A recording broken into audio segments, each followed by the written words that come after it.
কেন করছেন? আর যদি বাধা থেকেও থাকে, সংবিধানে যদি কোনো রকম পরিবর্তন করতে হয় করেন আপনারা।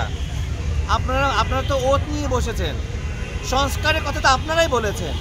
তাহলে সংস্কারের কথা বলে আপনারা এখন রক্ষক হয়ে যদি ভক্ষকের ভূমিকা পালন করে, তাহলে তো একই পুনরাবৃত্তি হচ্ছে। আপনাদের প্রতি আমাদের অগাধ বিশ্বাস ছিল, এখনও আছে। আমি বলি না এখনও যে আমরা আপনাদের প্রতি বিশ্বাস নাই।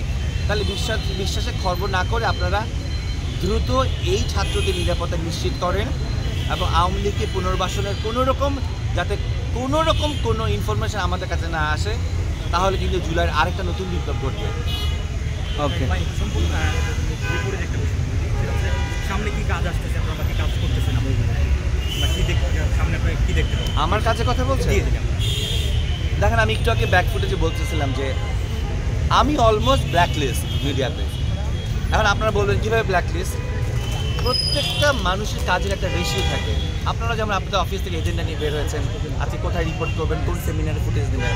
সো আমিও তো আমার কাজের একটা ধারাবাহিকতা বুঝতে পারি যে মান্থলি আমার কয়টা কন্টেন্ট হয়, কয়টা টিভিসি হয়, কয়টা অফিসে হয়।